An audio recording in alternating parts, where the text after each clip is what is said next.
y Silla Verde. Nos lo hemos propuesto por entender esta circunstancia tan particular que estamos viviendo, este confinamiento que nos arrojó a todos a estar con nosotros mismos y eventualmente a rodearnos de piezas preciosas. Y aquí, sin hablar del vestuario, voy a hablar de algo muy evidente que tiene que ver con los libros y con nuestras dos invitadas. De manera que este ciclo digital de La Malpensante Moda es un anticipo de lo que se viene en mayo 2020, una fecha ansiada por todas nosotras, por todas las que formamos parte del equipo El Malpensante, pero también y sobre todo por parte de los talentos, las mujeres y hombres que han participado en esta edición.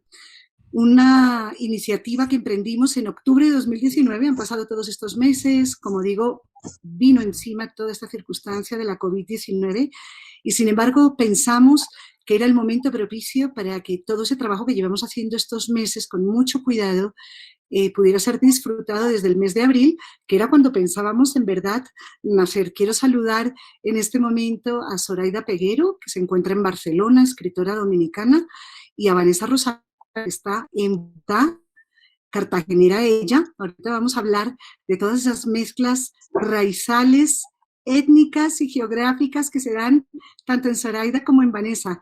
Muy buenas tardes a las dos. Buenas tardes, Rocío. Gracias.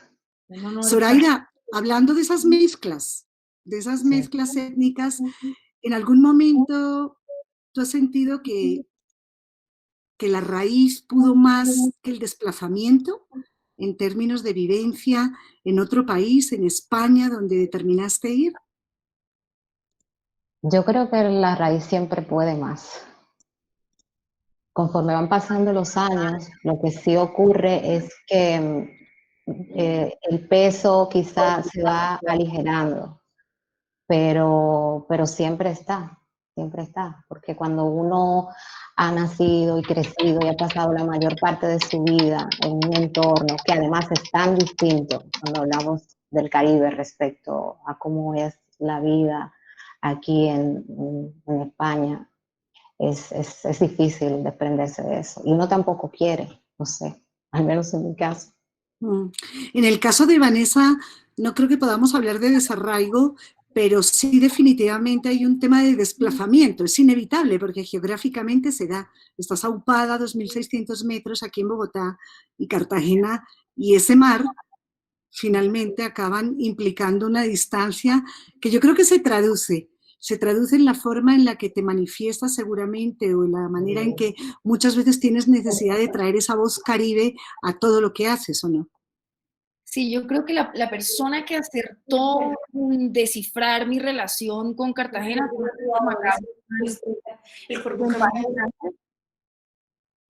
cuando yo le dije un día que yo no quería mucho a Cartagena y él me replicó, o Cartagena no te ha querido mucho a ti.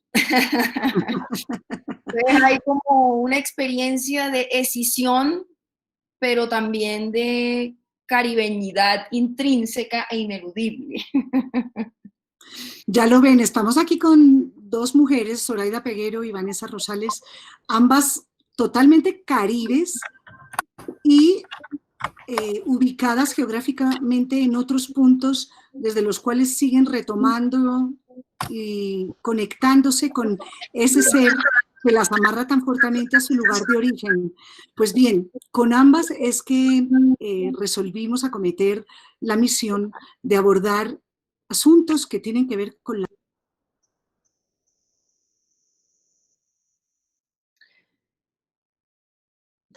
Rocío, disculpa, no se cerró su micrófono. Sí, se cerró el micrófono de Rosy y yo dejé de oír. Aquí estoy de nuevo, disculpen, a veces hay complicidades no muy benévolas por parte del micrófono. Decía que en esta edición de La Malpensante Moda, la invitación tanto a Zoraida como a Vanessa fue traer sus propias voces, esas voces caribes, claramente caribes que tienen, pero sobre todo sus trayectorias. En el caso de Zoraida Peguero, aunque tu origen no estuvo propiamente inserto en la escritura desde el comienzo, sin embargo fue algo ineludible porque acabaste allá. ¿Cómo fue el proceso desde el marketing hasta llamar la decisión 100% dedicarte a escribir, Zoraida? Yo creo que la escritura siempre estuvo, porque yo desde que tengo memoria, desde los 8 años, 7 años ya escribía, pero nunca fue algo que yo me planteé hacer en serio. Era una manera de expresarme, entonces tampoco era algo en lo que uno pensaba para dedicarse a escribir como un trabajo, no lo veía así. Y el cambio se dio cuando vine a vivir a Cataluña, que entonces empecé a colaborar con algunos medios de mi país y parecía también por un editor, siempre hay alguien, ¿no? Que es como que le abre a uno un poco los ojos en ese sentido. Y este editor, un señor, un editor cubano que lleva muchos años viviendo en República Dominicana, se llama Luis Beiro, y trabaja en la sección de cultura del Listín Diario, que es el periódico más antiguo que tenemos en República Dominicana. Se empeñó en que yo tenía que escribir. Y yo al principio lo veía un poco como, bueno, no sé, lo intentaré, pero tampoco siento como la necesidad de hacerlo a gran escala. Y empecé a mandar mis colaboraciones desde aquí, después empezaron a aparecer otras colaboraciones en otros medios, y cuando vino la crisis, que trabajaba yo aquí en una compañía de seguros y las cosas estaban así poco inestables, una escritora catalana que se llama Carolina Soler me dijo: ¿y por qué no te vas a la Escuela de Escritura del Ateneo de Barcelona? Y yo fui un poco más por curiosidad que no convencida de ir ya para inscribirme, y dije, bueno, ¿por qué no? Lo voy a probar.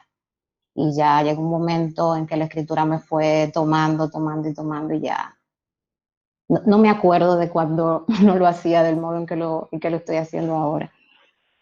Bueno, de hecho, en Colombia tenemos la suerte de poderte seguir semanalmente, quincenalmente, con tus Sí, columnas publicadas en El en El Espectador Espectador. y absolutamente meticulosos, preciosistas reportajes donde indagas como en la trasescena de la literatura y hayas siempre unas historias tan deslumbrantes, que esa es la razón, te confieso, que yo, siendo lectora fervorosa de tus columnas, entendí que si algún día hacíamos algo como La Malpensante Moda, tú tenías que estar ahí. De manera que esto es de verdad un asunto feliz, tener a Zoraida Peguero escribiendo sobre lo que es objeto de esta reunión hoy con todos ustedes aquí en La Malpensante Moda Digital. Se llaman los objetos de vestuario y su significado. Y ahí sí no podíamos dejar de invitar, por supuesto, a Vanessa Rosales, porque te has especializado, yo creo que de pura terca, Vanessa, con este tema en particular. Porque una cosa dice tu currículum, tu paso, tu formación como historiadora, obviamente, de la Universidad de los Andes de Bogotá, tu formación en Parsons, en Nueva York, en estudios de moda, todo el amplio recorrido que le has hecho desde lo académico. Pero yo creo que esto es un asunto de terquedad, repensar la significación de las piezas de vestuario. ¿Estoy equivocada? Absolutamente, porque hay una tensión irresuelta y constante entre la forma en que debe verse la mujer que escribe y que es intelectual versus la mujer que escoge performar dentro de ciertos códigos de lo femenino que han sido asociados a ciertas formas de la feminidad. Y yo constantemente me hallo en esa tensión, porque también, al ser tan estudiosa de la moda como fenómeno, conozco sus vicios, conozco sus sombras, conozco sus oscuridades, pero el hecho de que la moda, el vestuario y todo el performance que va alrededor de eso se haya codificado como femenino, y que por esa codificación se asocia a lo frívolo y a lo banal y a lo poco importante y a lo intrascendente, yo creo que ahí es donde está mi terquedad y mi obstinación.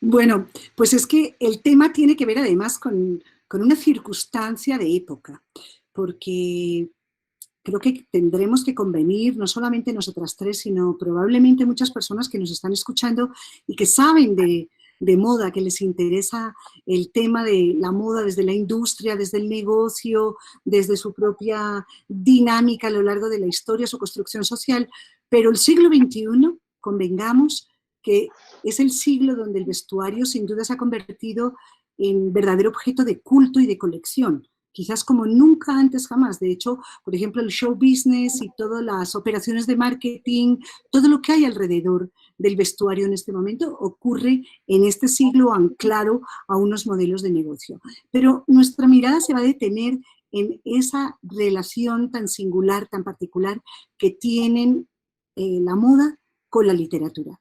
Y uno es, por ejemplo, el rastro indeleble, lo podemos llamar así, que los objetos de moda, las piezas de vestuario, tanto las prendas como los accesorios, tienen en la literatura.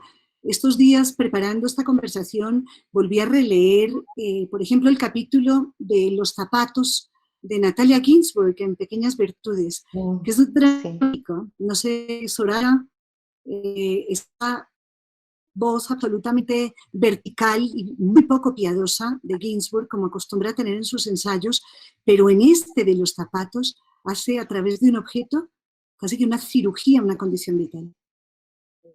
Y aparte, yo creo que es curioso cómo en ese texto se nota, es un reflejo de su personalidad, al menos como uno se la imagina, partiendo de la lectura de su obra, como una mujer austera, ¿no? Que probablemente uno no espera que le dedique su atención a un detalle que puede parecer nimio, ¿no? Viniendo de ella. Yo recuerdo haber leído ese texto hace como 2 o 3 años. Y lo que me queda de lo que recuerdo de la lectura del texto es como su relación con la escasez de ese momento de su vida y la dignidad con la que ella refleja en el texto que vivía ese momento. Es lo que recuerdo, lo que tengo más presente de la lectura de ese texto de ella. Y es que la literatura se ha encargado precisamente, cuando las autoras o los autores detienen su mirada sobre un objeto en particular, en dotarle de una vida y de unas dinámicas a la literatura, digamos, son otros derroteros, otra manera, si me permiten, de leer ficción, si quieren, en clave de moda. Vanessa, ¿alguna lectura que, bueno, hemos compartido juntas muchas de las lecturas que nos llaman la atención en privado, en nuestras conversaciones privadas, pero el vestido amarillo ha sido quizá una que siempre hemos comentado, el famoso capítulo del vestido amarillo de Virginia Woolf. Vanessa, tú te encargas, digamos, de estudiar, como tú calificas desde una perspectiva feminista, las actuaciones que están ocurriendo en la sociedad contemporánea desde todos los ángulos, no solamente desde la moda. Pero en el caso específico de este cuento de Virginia Woolf, que simplemente para ambientar el relato, una mujer está esperando ansiosamente inscribirse socialmente en un círculo a través de una reunión a la que ha sido invitada y pone todos sus mejores esfuerzos en mandarse a hacer con una modista un vestido que le ha costado mucho dinero que no tiene y un esfuerzo psicológico por imaginarse que debe ser la más bella y la más deslumbrante. Algo, y vamos a hacer spoilers, que por supuesto no logra porque resulta la peor vestida de la fiesta. Desde una perspectiva feminista, Vanessa, ¿por qué ese depositar en un objeto de vestuario tanta ansiedad? Yo creo que allí se tejen también las complejidades, y esto puede ser problemático, pero de lo que puede ser una psiquis femenina. Y yo creo que esa es la magia y lo extraordinario de ese cuento de Virginia Woolf, cómo ella logra condensar y capturar los flujos de la conciencia femenina y de cómo la vestimenta desacertada se puede sentir o experimentar como un rotundo fracaso. Y ahí están las espinas y las ambivalencias de la moda, es decir, cómo el performance estético puede ser un deleite, pero también puede ser una trampa, porque nos jala a ser valoradas por miradas externas, porque nos jala también al cumplimiento de una serie de convenciones. Y yo creo que esa perspectiva feminista está sobre todas las cosas en notar esa ambivalencia, en notar esa simultaneidad, en notar esa contrariedad a través de la vestimenta. Lo que sucede con los zapatos.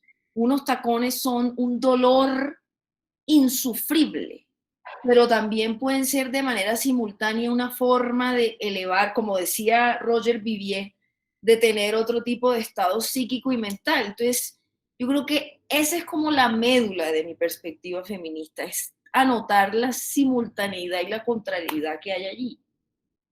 Pues a propósito de zapatos, y sacando a colación un comentario que nunca se me ha olvidado de Manolo Blahnik, el famoso diseñador de zapatos español, nacido en Canarias, que vive en Londres desde siempre, y de donde ha construido su fantástica marca. Él dice que su máxima responsabilidad ha sido elaborar zapatos para las mujeres de mucho tacón que no las hagan sufrir. Pero estamos hablando de literatura y en este caso de zapatos.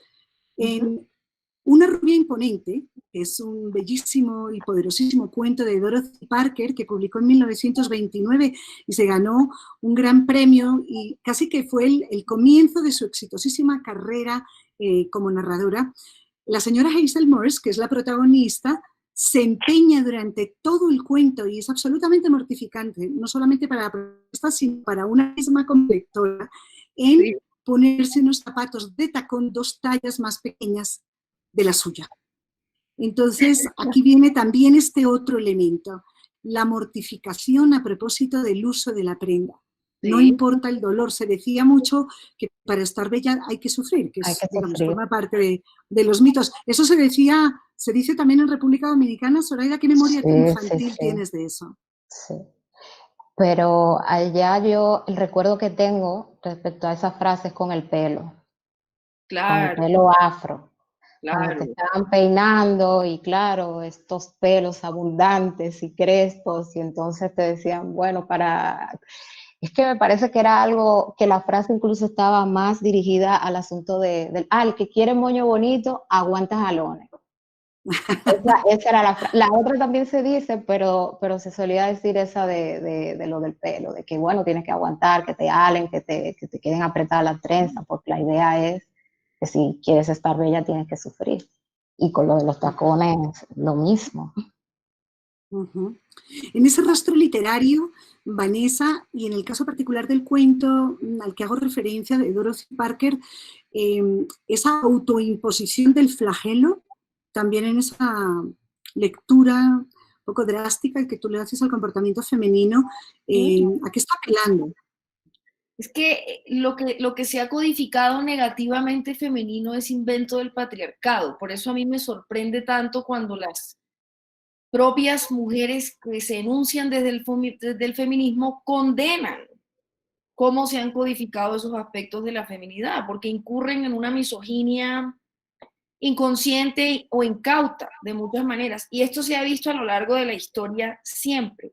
Y de hecho, por ejemplo, Rosy, cuando personajes como la doctora Valerie Steele desde el campo histórico en una institución como Yale empiezan como a desglosar estos mitos del maltrato, el flagelo, lo hace alrededor de uno de los objetos también más condenados en la historia, que fue el corset.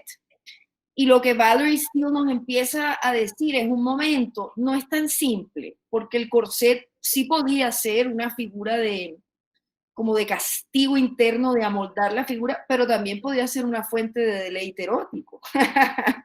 Entonces yo creo que es un poco entender también de una manera más propia cómo funciona ese flagelo. Y oyendo a Zoraida, obviamente pensé en Chimamanda, en Americana, cuando plantea de una manera tan vivencial la experiencia de ser peinada, lo que implica las conversaciones, las esperas, la escena, los dolores.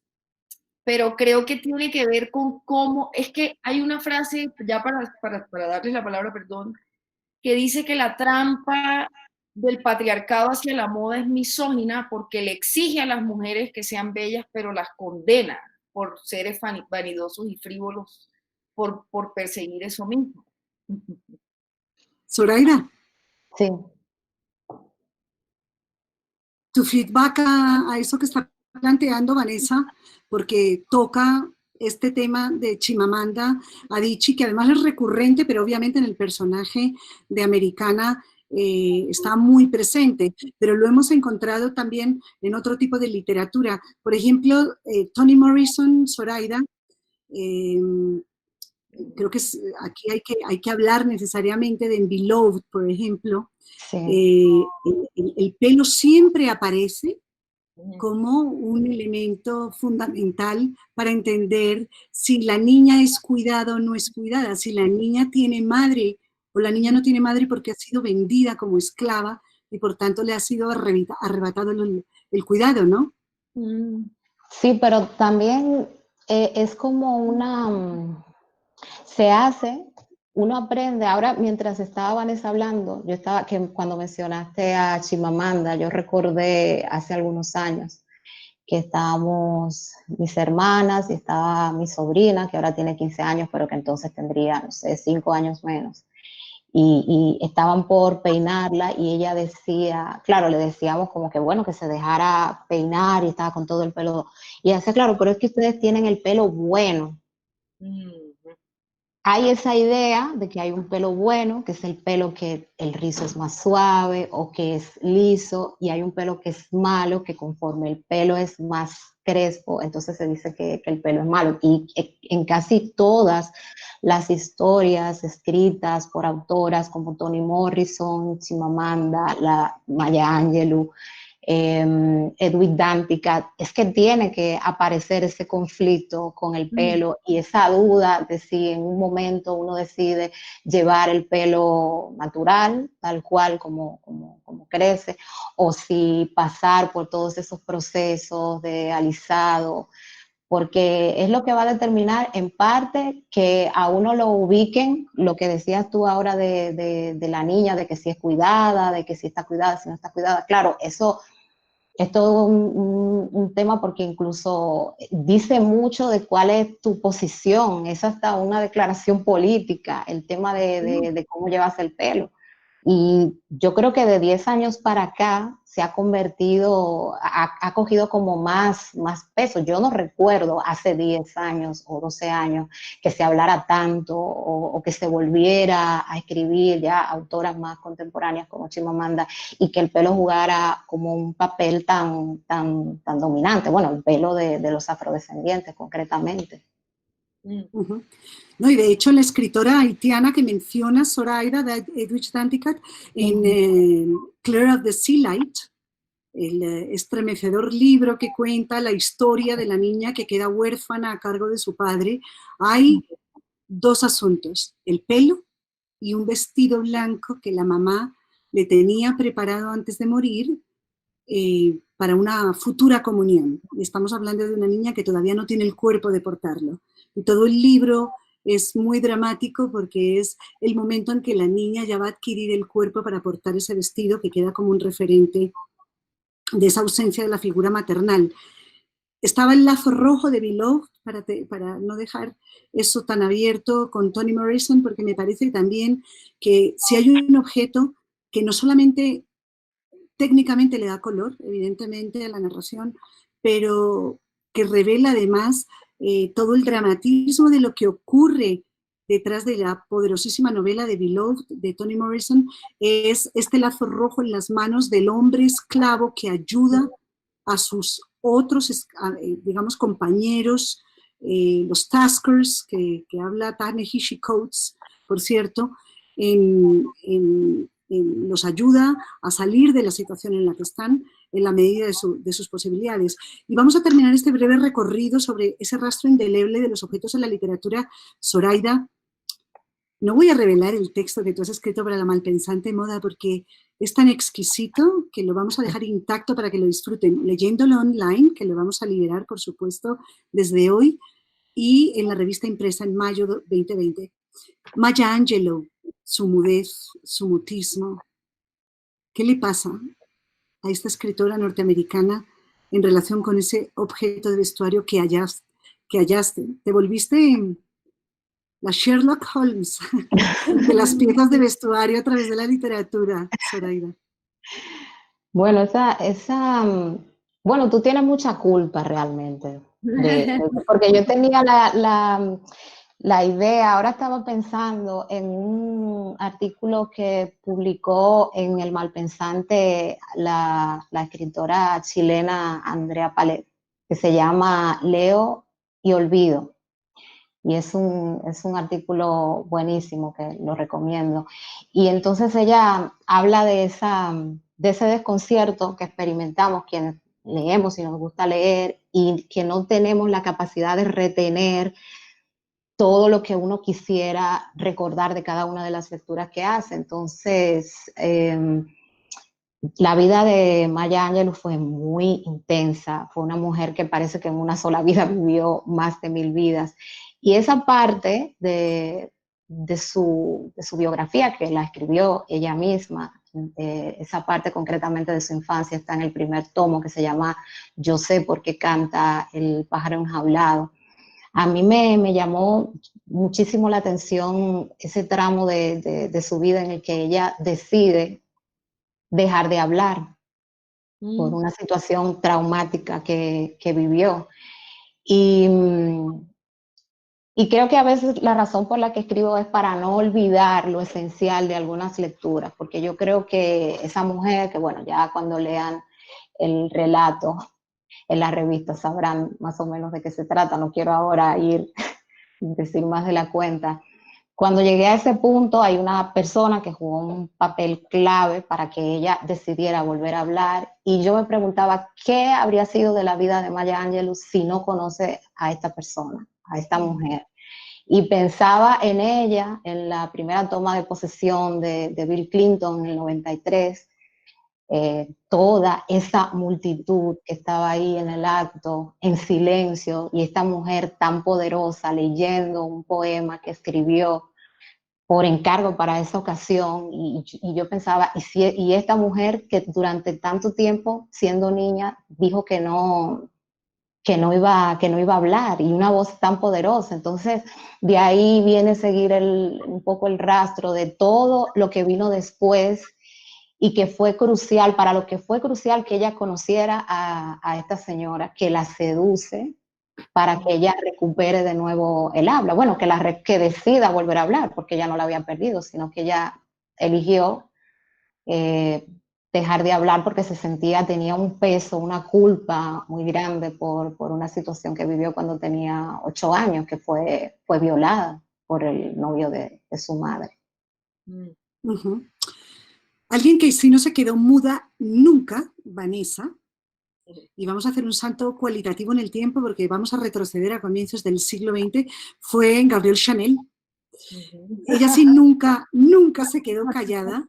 Luego vamos a hablar de ella en relación además con el cine, pero estaba pensando que en una época, hoy estamos hablando de la pandemia, evidentemente una gran crisis económica que sentimos que se avecina como mal agüero, pero eso ha ocurrido otras veces en la historia. A Gabrielle Chanel le pilló justamente todo el crash del 29, cuando ya ella era una mujer empresaria de muchos quilates, de hecho desde 1921 era reconocida como la mujer más rica de Europa. Pero con ese crash del 29, en ese trasfondo, la voz de Chanel emerge de una manera muy poderosa porque todo el mundo, bueno, en general las personas conocen a Gabrielle Chanel por el famoso vestidito negro y la reivindicación del negro, pero resulta que Gabrielle Chanel es una de las historias poco conocidas de ellas, hizo una tesis monumental con su trabajo de diseñadora y la manera en que verbalizaba a través del blanco. Definió justamente después de la época del crash del 29 el blanco como un estilo que refleje cándida inocencia y de blanco satín. Esto, si bien no es literatura, lo podemos extraer casi que con precisión de cirujano y depositarlo en la historia de la literatura de la moda, porque a partir de ahí el blanco empieza a cobrar una importancia inusitada. Así es. Gabrielle Chanel, además decía, viste a las mujeres en blanco y negro en un baile y serán las únicas cuerdas que haber visto. Yo he aplicado esa fórmula múltiples veces en mi vida. Te estamos viendo, hoy te estamos viendo. Te has vestido para no pasar inadvertida. Bien, pero hablando de la tarea ya intrínseca, Vanessa y Zoraida, que ustedes acometen todos los días, la elaboración del relato de moda, ¿no? En el caso particular de Zoraida, aunque los objetos de vestuario han sido coyunturales y nos tienen reunidas a propósito de la malpensante moda, en el de Vanessa es del día a día, ¿sí? Y quería preguntarte acerca de tu método de investigación, Vanessa. ¿Cómo has sentido que que fluye mejor tu trabajo. Identificas el objeto y lo conviertes en pieza sobre la que escribir. ¿Es escribiendo que detienes tu mirada particularmente en un objeto?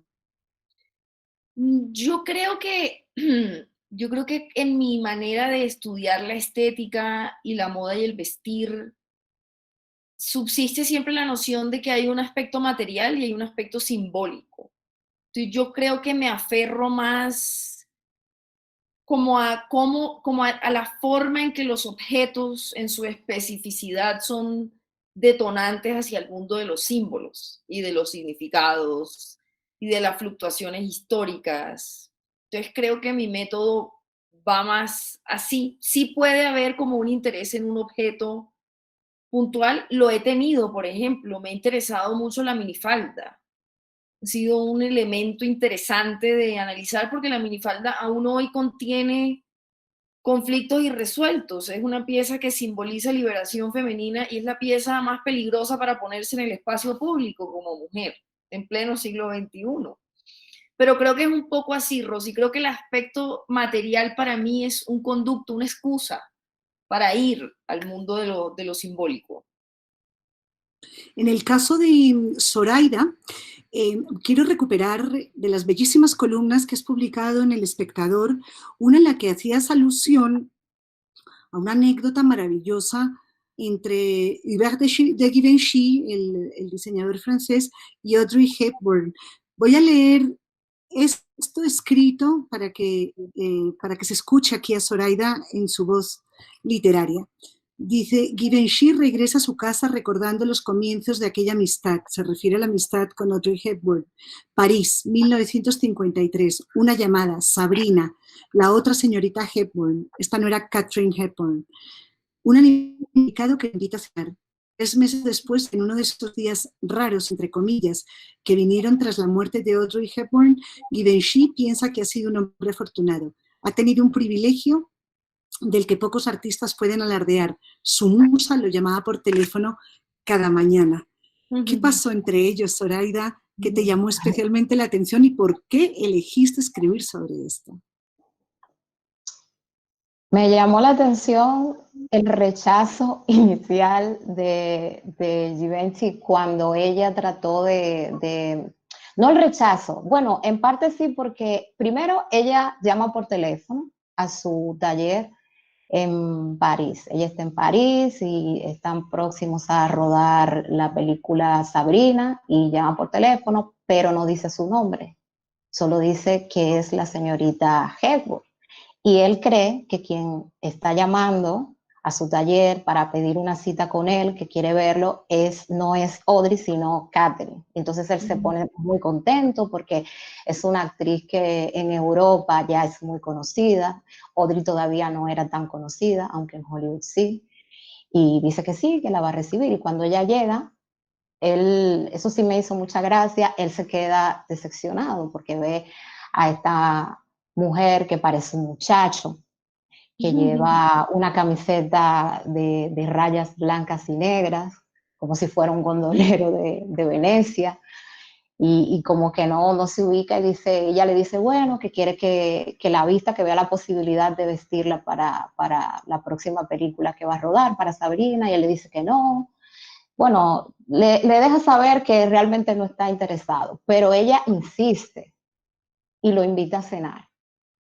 Y entonces cuando se van a cenar, ahí se produce el clip y ya no se van a separar hasta que ella muere de cáncer. Se hacen amigos íntimos, él decía que ella era su hermana, ella decía que él era su mejor amigo. Esa noche, después que cenaron, regresaron al taller y ya ella se probó lo que quiso de los vestidos que él estaba preparando para la colección que estaba a punto de estrenar. Y me conmovió mucho el gesto que tuvo ella ya cuando estaba muy mal, se estaba muriendo en su casa en Suiza, que él fue a visitarla y entonces ella había apartado 3 abrigos y le dijo que quería que eligiera uno de esos 3 abrigos y él eligió un abrigo azul.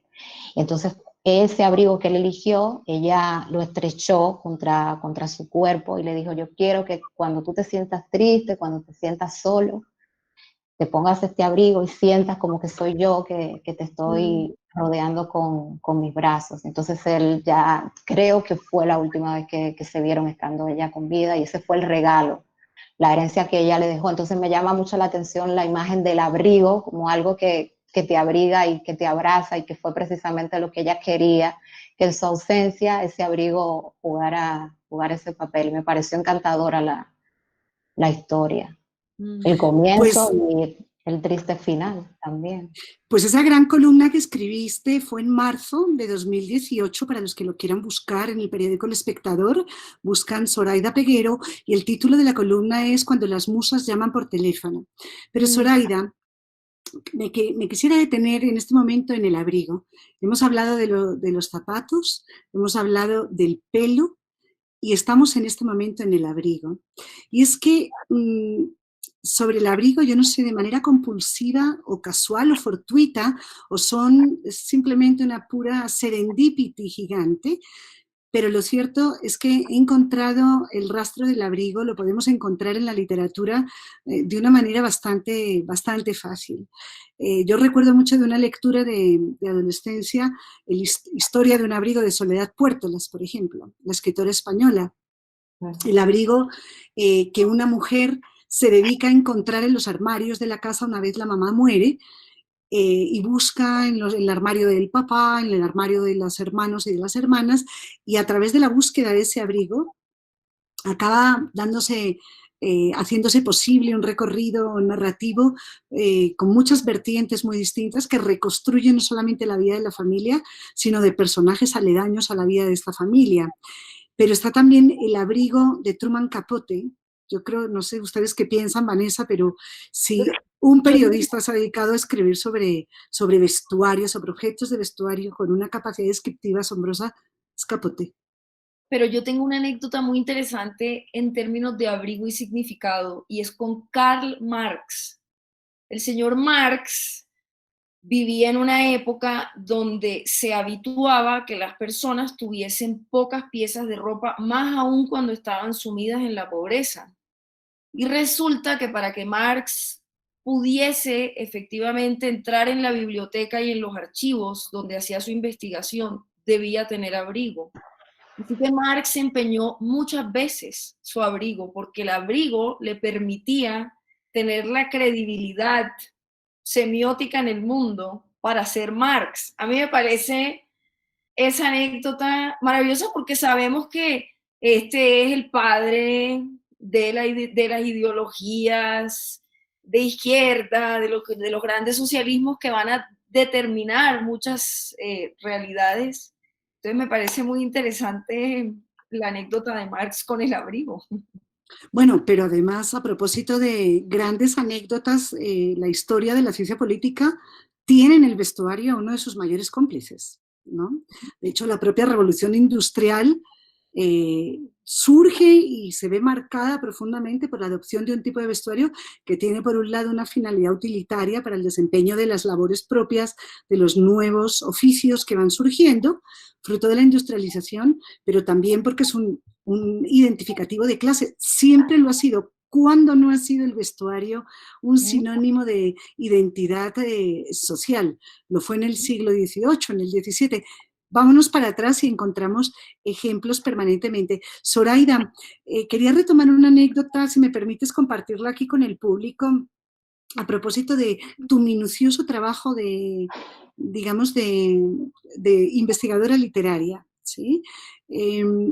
Cuando retornas a República Dominicana en una época de vacaciones, sentada con tus familiares, con tus tías, encuentras una pista que te da idea de cómo el vestuario identificó a las mujeres de tu familia y cómo las cohesionó a través de su propia elaboración. Eso fue, yo creo que te conté que estuvimos hablando respecto a eso en el último viaje. Así que me dediqué a hacer preguntas, a investigar algunas cosas respecto a eso. Lo que pasa es que en En República Dominicana y la generación a la que pertenecen, por ejemplo, mi mamá y mis tías, que ya es otra generación, en el caso concreto de ellas que trabajaban la mayoría como maestras, tenían un tema con los pantalones jeans, ¿no? Que aquí les dicen tejanos. Vaqueros. Sí. Bueno, vaqueros, tejanos, jeans, allá jeans es como se les llama. Entonces era como un atrevimiento usarlos muy estrechos, porque en la época de los 60, que eran con las campanas estas anchas, pero en la parte de arriba podían ser más o menos estrechos, y era como una cuestión que tenía que ver ya con la moral, de si se atrevían a llevarlos así. O sea, no se está hablando de una pieza como la minifalda que muestra una parte de las piernas, sino que es una prenda que cubre todo, pero que la parte de las caderas y eso sí se llevaba más o menos estrecha. Entonces aparecían las críticas de las tías de ellas o las madres que ya eran mayores, y era como una manera de rebelarse contra la tradición de esa generación de señoras mayores que le iban un poco dictando cuál era la línea que tenían que seguir, porque según cómo se vistieran se consideraban o no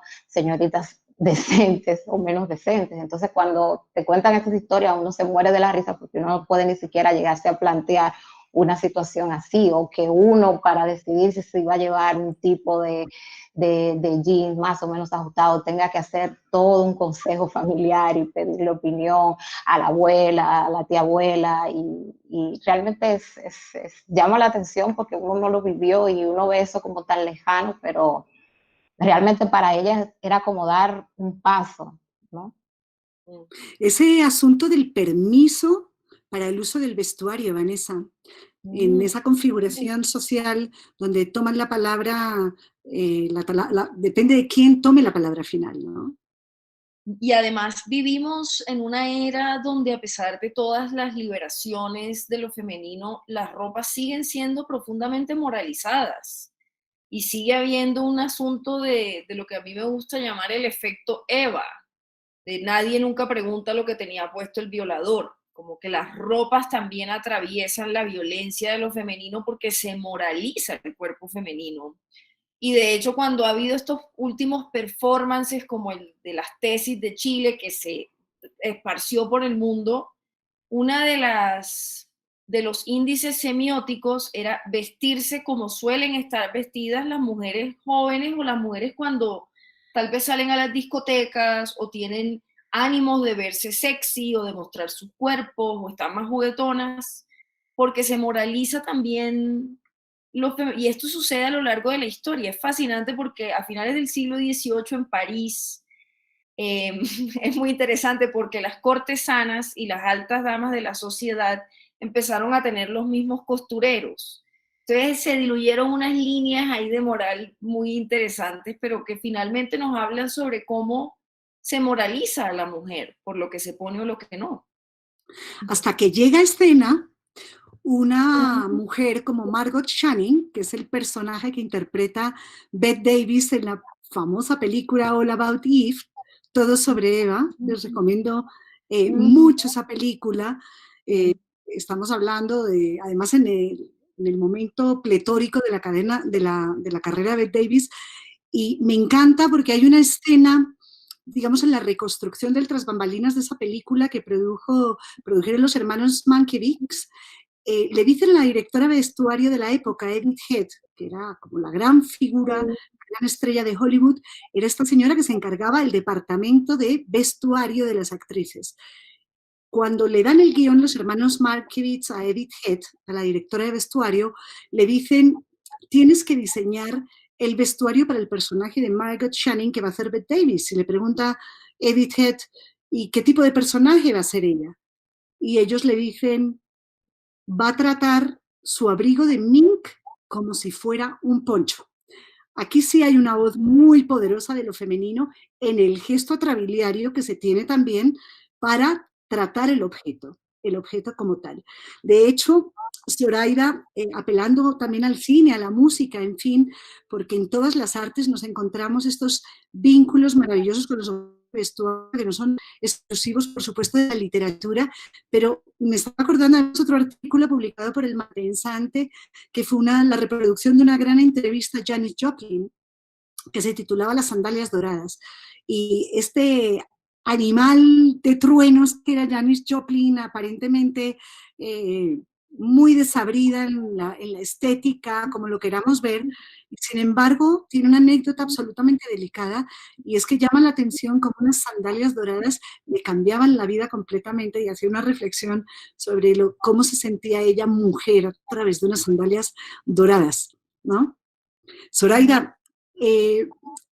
te iba, digamos, a hacer alusión también, porque en este gran recorrido que estamos haciendo y que tú llevas un camino largo hecho de encontrar singularidades en la historia de la literatura, ¿crees que es muy atrevido pensar que los objetos de vestuario en verdad sí son un factor, un detonante de análisis que se sobrepone eventualmente a otros, o obedece simplemente a un capricho que podamos tener algunas?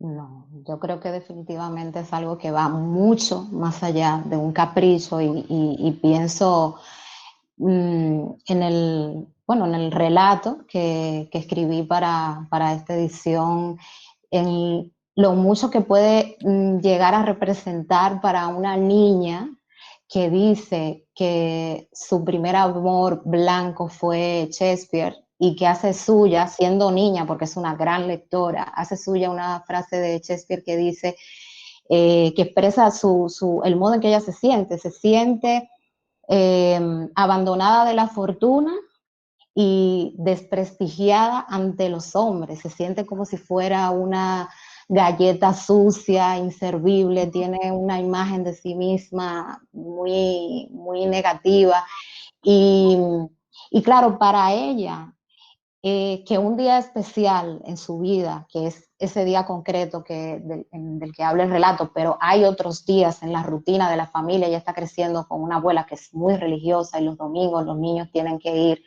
a misa, y eso para los afrodescendientes de la parte del sur de Estados Unidos es una cosa muy importante, las visitas de los domingos a la iglesia, y seguro que todos recordamos haber visto en películas esos atuendos, esos vestidos maravillosos con esas pamelas que se ponen los domingos para ir a misa. Para ellos el asunto del vestuario era algo que muchos no se podían permitir en el día a día.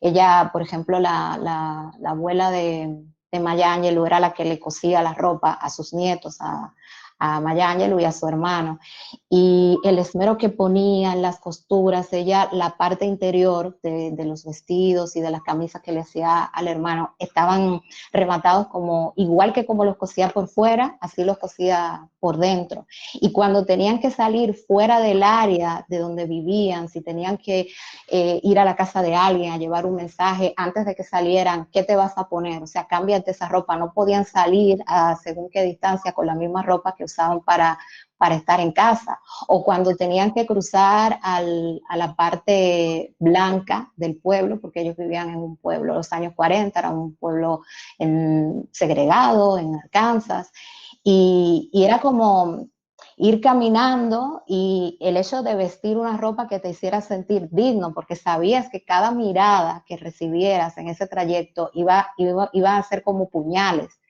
¿no? Y la importancia que tenía para ella un día especial de su vida, vestir, sentirse bonita, sentir que el vestido que llevaba estaba en consonancia con su ánimo, porque todo estaba en contra. Y todo a su alrededor, y la política de la época le decía bueno, que no tenía ningún valor y que tenían que conformarse. Entonces, realmente viendo esa historia y cómo en diferentes momentos se hace alusión a la ropa, a la elaboración del abuelo, uno se da cuenta de que no es una cosa solo cubrir una necesidad o algo de un capricho. En muchos aspectos tiene que ver con mucho más que eso. Es una extensión de cómo uno se siente también, una manera de expresar cómo tú te sientes o cómo quieres que te vean, en su caso, porque el modo en que la veían no era como, ni mucho menos como quería que la vieran, pero era también una manera de decir, bueno, yo estoy aquí y sé que voy a recibir miradas que a lo mejor no van a ser agradables, pero yo quiero verme del modo en que entiendo que debería ser vista. Ser vista. Me voy a quedar con tus dos últimas palabras a propósito del texto que escribió Vanessa Rosales para La Malpensante Moda, que en noviembre de 2019, Vanessa, cuando nos sentamos tú y yo a hablar, aquella tarde que nos dimos tantas horas, qué gusto, por fin, y empezamos a repensar y a repensar, sí, un asunto sobre el que se ha escrito, porque evidentemente hay textos, pero que merecía la pena, digamos, que tú con tu pluma, pero sobre todo con tu reflexión sobre la mujer contemporánea, hicieses sobre la soledad femenina. Entonces decía Zoraida, fíjate, terminaba con esas dos palabras, ser vista. Les propongo dar un salto, como quien pasa una frontera invisible, y vámonos al interior, al confinamiento, algo tan parecido a lo que estamos viviendo ahora, Vanessa desde su apartamento en Bogotá, Soraya desde Barcelona, todos los que nos escuchan desde sus respectivas casas en distintos países. Cuando la puerta se cierra y es una mujer la que está dentro, y es una mujer la que ha decidido estar sola, ¿qué papel jugarían en ese caso los objetos inanimados, Vanessa? O en particular los objetos de vestuario con ese confinamiento femenino cuando es determinado por una mujer. Hace unos días, con motivo de todo este confinamiento, salió en el New York Times un artículo de Ruth Laferla, que es una periodista que yo admiro mucho, donde trata de reflexionar sobre precisamente las consecuencias de ese confinamiento que ciertamente induce de pronto en un primer momento a una soltura, a una desinhibición, a un desentendimiento del performance para otros, ¿no? Pero en mi caso individual, parte de mi rutina del confinamiento es componerme y estilizarme para mí, porque también he entendido que hay discursos del feminismo que defienden el placer feminista en el sexo o en el cuerpo, pero también hay deleites que son muy individuales también, porque una mujer puede amarse más en un par de pantalones y otra puede sentir cierto tipo de ánimo con una minifalda. Es algo que fluctúa de individualidad a individualidad. Pero a mí me preocupa ese discurso de que al estar confinadas nos liberamos, como si entonces volvemos a un mismo punto de siempre. Estar desentendida de la estética es libertad. Puede serlo, claro que sí, yo me imagino a Gloria Saldarriaga en unos atuendos muy internos, pero pijamudos, exquisitos, pero es la diatriba de si lo que nos libera es no componernos, porque supuestamente componernos está para la mirada de otros. Cuando componernos a través de objetos inanimados nos puede generar placer y bienestar. Yo el domingo tuve un pequeño triunfo del privilegio y es que nunca me había hecho mi propio pedicure. Yo he sido una mujer muy caribeña que va mucho a las peluquerías. Tengo ese hábito de que yo me arreglo las uñas a cada rato y me vi buscando un tutorial en YouTube haciendo mi propio pedicure y sentí como si me hinchara el bienestar de verme. Incluso Diana Vreeland hablaba sobre cómo el pedicure, a pesar de ser invisible, te daba una cierta exquisitez en tu propia experiencia. ¿Cómo vives ese confinamiento tú, Zoraida? Los Bueno, objetos inanimados como un referente existencial, pero luego está esa parte, la del día a día, la real, la de hoy, la de la pandemia. bueno, escuchando a Vanessa hablando de su gran logro con el pedicure, mi lucha importante ha sido con el pelo. Claro. Porque, claro, volvemos a lo mismo y hacías también, Vanessa, referencia a la cultura caribe. sea, realmente las visitas a la peluquería son bastante frecuentes y en situaciones como esta uno se da cuenta de la importancia de ser un poco más autónomo. Me he reído mucho con amigas que tengo que no llevan el pelo rizado como lo llevo yo, y me pregunta el otro día una, ¿qué es lo primero que vas a hacer o qué es lo primero que harías? Y dicen, ya, se acabó hoy el confinamiento. Y digo yo, bueno, pues salir a caminar y que me dé el sol, por ejemplo, salir a caminar y caminar y caminar. Y me dice ella, yo me iría derechito a una peluquería, derechito. Entonces, claro, de repente uno sí se da cuenta que en la rutina del día a día, en circunstancias normales, uno se arregla, se viste y uno siente como un cierto sentido del compromiso de, bueno, vas a salir, no puedes salir de cualquier manera. Cuando estás en casa, si estás sola o igual si estás acompañado, pero estás en un espacio de más confianza, hay esa libertad de si quieres estar en pijama todo el día o con los pantalones deportivos. Pero yo creo que hay también un componente anímico de que hay días que uno está muy cómodo, pero te miras al espejo y tú dices, esto no puede seguir así. Hay que hacer algo, porque es como que hay una cuestión emocional que va también con los días, se va notando de que hay ocasiones en las que uno necesita realmente arreglarse, y eso que decía Vanessa del pedicure, y aunque no se vea, es como que bueno, pero lo ves tú.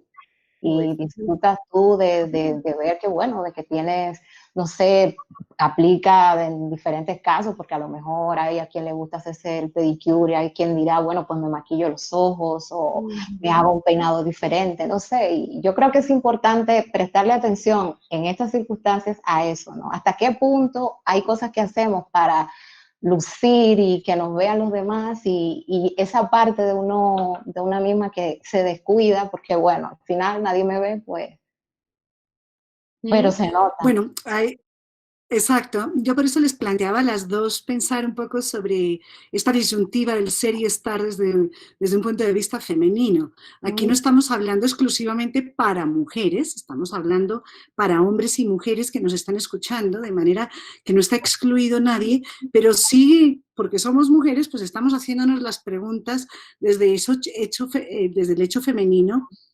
¿En qué consiste esa disyuntiva del ser y estar y en relación con los objetos de vestuario? Tiene que ver con el mundo exterior, y este momento nos está demostrando esa relectura en el mundo interior, y finalmente la dignidad empieza por una misma. De eso sabe mucho, por ejemplo, Amélie Nothomb, una escritora muy prolífica, belga, y muy interesante porque es curioso, siempre cuela, yo diría que es profeso, porque hay muchos autoras que han escrito sobre objetos de vestuario, pero no han sido ni siquiera digamos, un hincapié fundamental que hayan hecho en eso.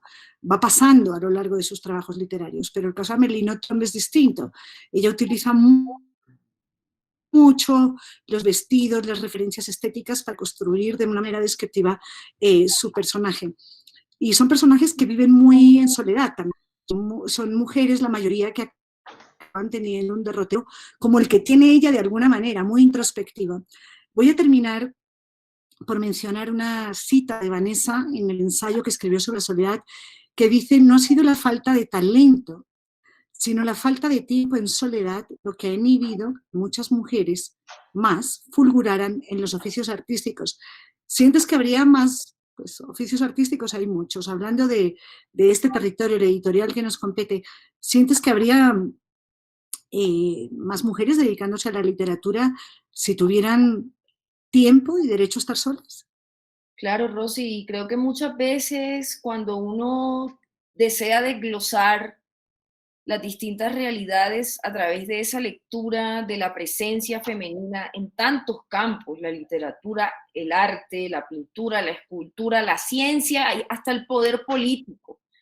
Uno de los motivos de esa ausencia es una acumulación histórica de no haber sido posible que las mujeres persiguieran esos oficios de manera más general. Era un lujo, porque las expectativas de vida de las mujeres dictaban que debíamos ser esposas y ser madres También se fabricaron unos imaginarios en que estamos hechas para el cuidado, que estamos hechas para el amor romántico, y todo eso actuó en consecuencia a la imposibilidad de estar a solas y de crear.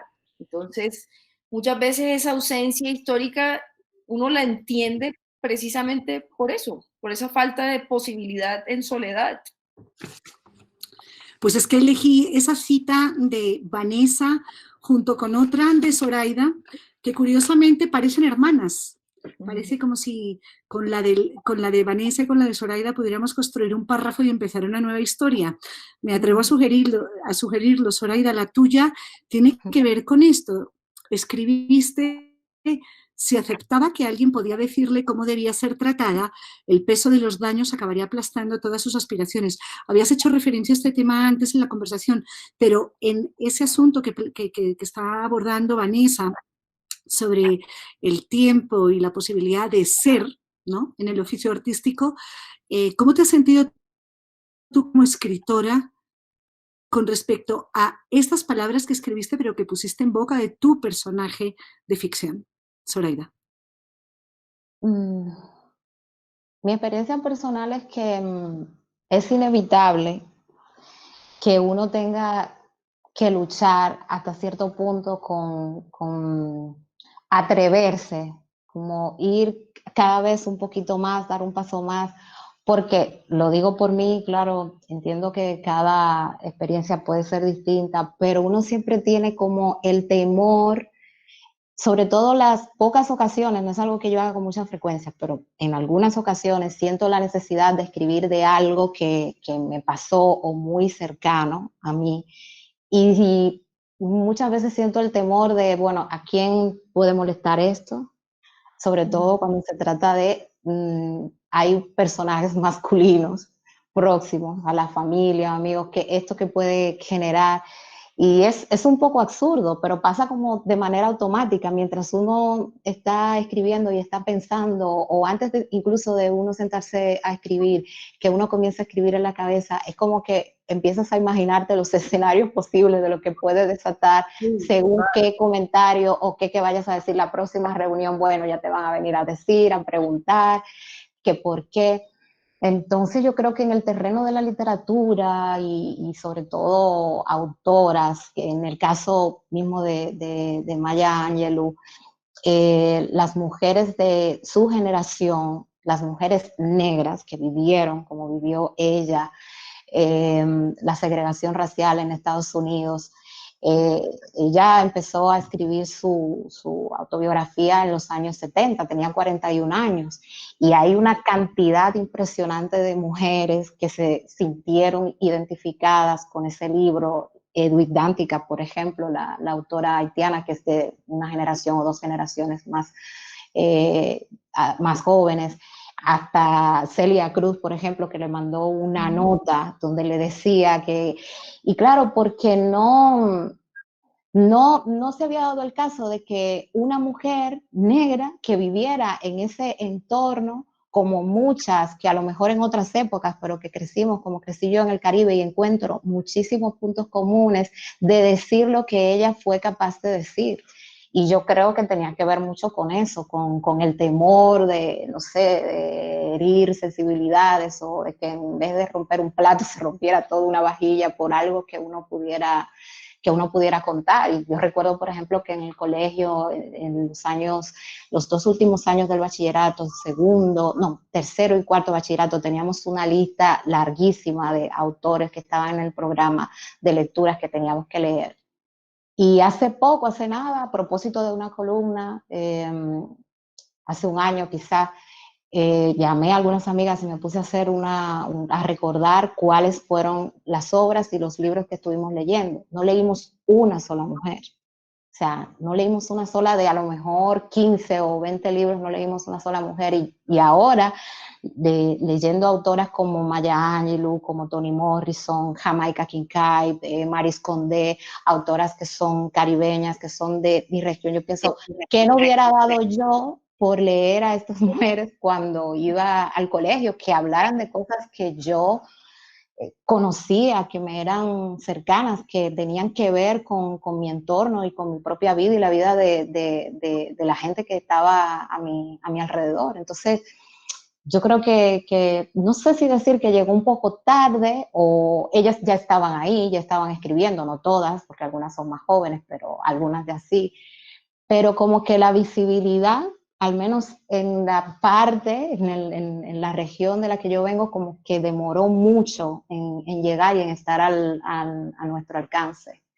Y yo creo que tiene que ver con eso, con que ellas tuvieron que defender un terreno y dar el primer paso, y que ese primer paso fue lo que abrió las puertas para que las demás también se sintieran más decididas. Bueno, lo que sí, desde luego, creo que van a encontrar en La Malpensante Moda a partir de mayo de este año es una retahíla, un carrusel, un recorrido maravilloso a partir del talento femenino, masculino, por supuesto, pero curiosamente, y de verdad soy honesta, sin que hubiera sido un hecho manifiesto el haber escogido solamente mujeres, porque no ha sido así, también participan hombres muy talentosos, escritores, el filósofo Roberto Palacio, el escritor Harold Muñoz, el propio editor de la revista Karen Ganem, pero la voz femenina de La Malpensante Moda en términos literarios, en términos de fotografía y de ilustración, es poderosísima. Quería despedir esta conversación del ciclo digital de La Malpensante Moda a Vanessa Rosales, a Zoraida Peguero, muchísimas gracias, pero quiero dejarles con su voz. A Vanessa, si nos puedes leer algo que hayas escogido de un libro que te esté acompañando en esta cuarentena. ¿Digo el libro antes o después de leer? Como quieras. Bueno, lo digo después. Pero lo que más le dolía era la indiferencia de Gaby ante su dolor. La muchacha candorosa que él había conocido en el country club, la esposa enamorada que había vendido una parte de su herencia para permitirle comprar una agencia de seguros, había de repente exigido ferozmente su independencia y el derecho a vivir a fondo su sexualidad. Él estaba tan aterrado que a duras penas podía creerlo. Ni siquiera comprendía lo que eso quería decir. Jamás se había preguntado si Gaby sentía algo cuando hacían el amor, y hasta le habría chocado que sintiera algo. Tan indecente se le antojaba el tema. Gaby le parecía una ninfa inmaculada, ajena a las bajezas del mundo y a los deseos que supuraban del cuerpo de los hombres. Pero había leído a Marcuse, había descubierto las teorías de Reich y un buen día se sintió privada de una parte de sí misma, amputada, le había dicho sin tener en cuenta la pena que le causaba. Sí, habría preferido verla muerta. Es el tiempo de las Amazonas, de Marvel Moreno, reflejándonos por qué Plinio Apuleyo no quería que saliera esta novela a la luz. Le llegó el tiempo a las Amazonas, ¿no? Vanessa, vas a tener una conversación muy pronto, pero ahí en el chat, varias estaban adivinando claramente ese texto, de manera acaba de lograr ser publicado y mira que ya tiene lectoras acuciosas. Muchísimas gracias, A ti, Rosy. Vanessa. Muchas gracias. Zoraida, te escuchamos. Bueno, siguiendo a Vanessa, ya diré el título cuando termine de leer el fragmento. Dice: 1 de mayo gris, mustio, ciudad muerta, cuadras de cuadras para encontrar una tienda abierta donde comprar una docena de huevos. Algunos vecinos vuelven con su baguette de pan, encontrada no se sabe dónde. En la plaza Falguier veo un caracol que atraviesa la pista penosamente. Está en plena mitad y aún no lo ha pisado un auto. El tráfico es casi nulo, pero de cuando en cuando un vehículo pasa. ¿Lo sabrá el caracol? El caracol no sabe ni siquiera que es 1 de mayo. Por eso, no con la mano, pues lo viscoso me repugna, lo llevo con mi pañuelo hasta la vereda. Seguramente allí no lo aplastará un carro, pero sí un proletario. De todos modos, sus minutos están contados. ¿A dónde querría ir el pobre? ¿Quién lo esperaba? ¿Qué tramaba en su pequeño maquín? Desamparado animalito, como tú, como yo, como cualquiera. Y este es... Este no te lo han adivinado. No. Todavía no, da Bueno, pistas. no lo digo, es un hombre muy flaco, peruano, que vivió en París. Ya más de ahí, Julia, flaco y vivió en París y con cara de gato, Cortázar. no. Y si no es Cortázar, tiene Por que eso ser dije otro. peruano, porque si no llego a decir que es Peruano, peruano, todo el peruano. mundo hubiera acertado que no es las prosas apátridas de Julio Ramón Ribeiro. Muy hermoso ese fragmento. Ahí tienen. Sí.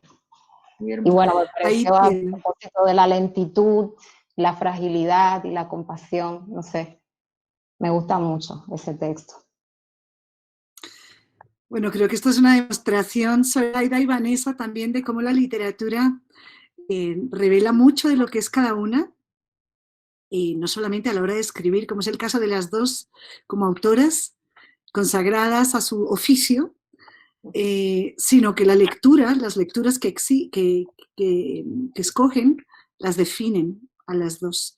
Y agradezco mucho este momento de intimidad compartida en este auditorio virtual que se está volviendo tan emocionante en esta plataforma a través de La Malpensante Moda. Hemos terminado hoy la primera parte del ciclo, pero volvemos con un segundo ciclo a partir del 10 de mayo. Lo estaremos contando a través de las redes sociales, tanto de la revista El Malpensante como de Silla Verde. Muchas gracias a nuestros talentos, a nuestras autoras y a todos ustedes por participar. Gracias a ti, Rocío. Gracias, Rosy, Y a los por el que nos honor. estuvieron escuchando. Gracias a todas y a todos.